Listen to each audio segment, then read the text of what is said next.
TheAdvocateChannel.com looks at the world through the lens of equality and inclusion. Subscribe, like, and share now. AC 24/7's Top Story Countdown continues with our producer's pick for number 3.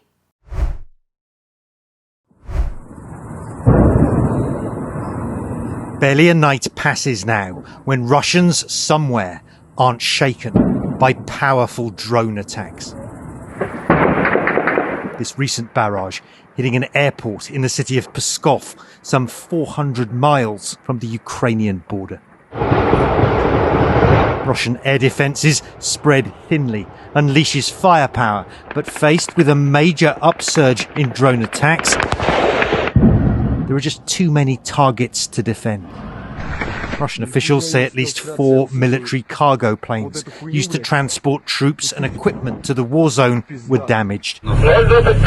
Footage of the burning aircraft suggests destroyed, a significant blow to Russian logistics.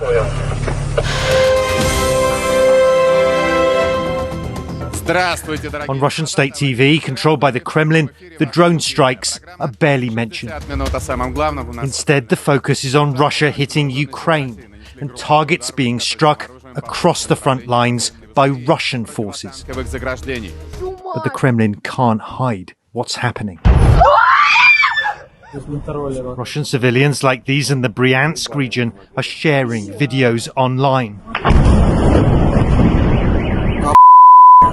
This family were congratulating their daughter on her birthday as the drone strikes thud close by. Stop the music, she tells her mom. That's the 4th explosion, she says.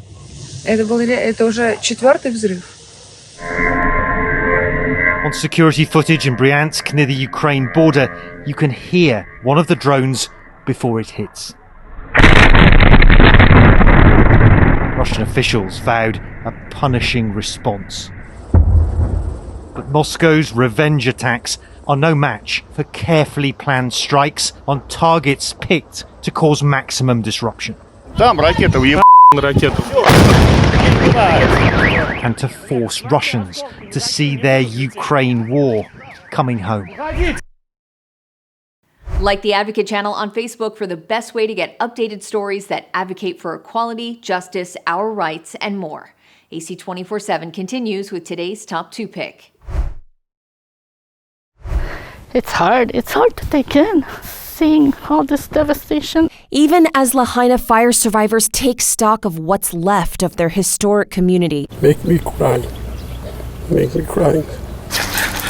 Officials are trying to identify the bodies of those lost, but it is a mystery at the moment how many are still missing.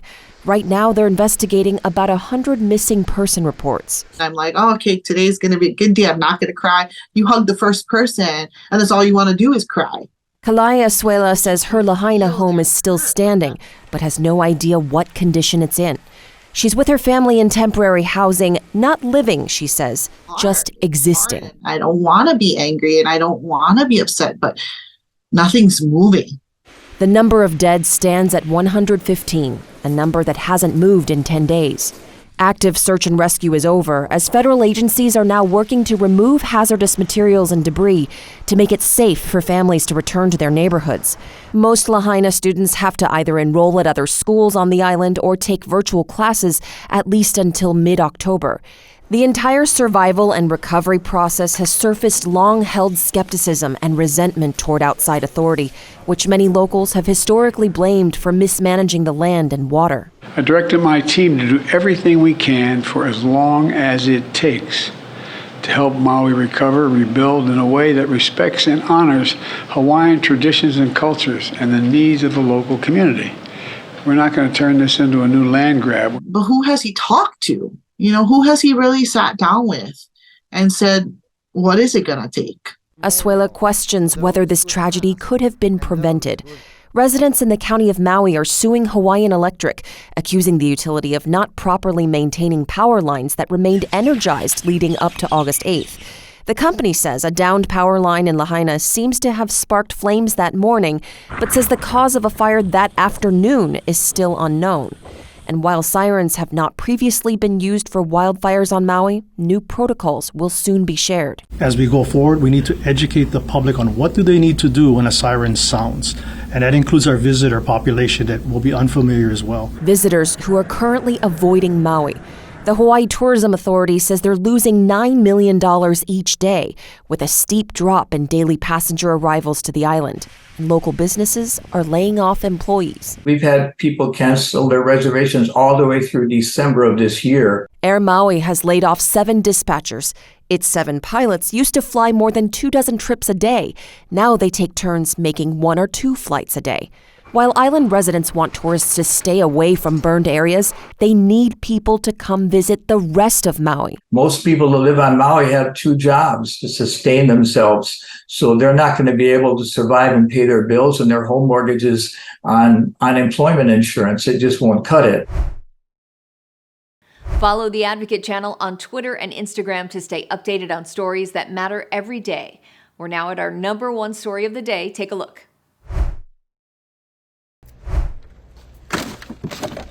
Broken tree branches, toppled fences, pieces of wood, and other debris scattered everywhere. Heather Greenwood is cleaning up around the Cedar Key bed and breakfast she helps manage. Grateful the business and her nearby home are still standing after Idalia. Look at what is positive about it all. I mean, our house is still standing, some are not, but nobody lost their life.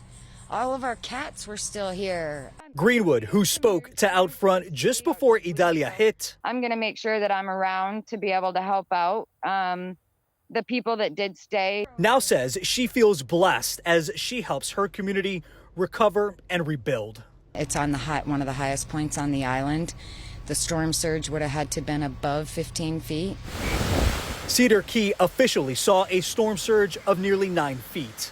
And with many homes and businesses destroyed, not everyone in the area is as upbeat as Greenwood. Very devastating and sad. It's very sad. Heartbreaking. We're just going to pull together and come together. Idalia left a path of destruction in Georgia and South and North Carolina, but Florida suffered the worst of the storm, including Tampa Bay, Clearwater Beach, and St. Petersburg, which also experienced record storm surges. Cities like Crystal River saw entire areas flooded. These satellite images showing the before and after. People losing homes, losing businesses, really a lot of work that needs to be done. Florida Governor Ron DeSantis toured more damaged areas today, promising funding help for all 25 counties that fell under the hurricane warning. President Joe Biden formally declared Florida as a major disaster area. I know it's going to be a lot of work, but we will get everyone back on their feet.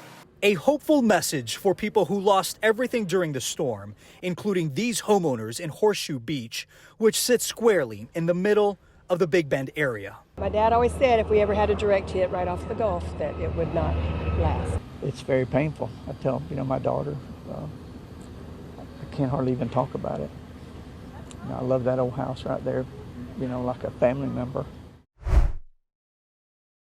Thanks for watching the Advocate Channel's top stories. We're on Facebook, Twitter, TikTok, and YouTube. Follow, like, and share, or check out advocatechannel.com for even more stories that advocate for you.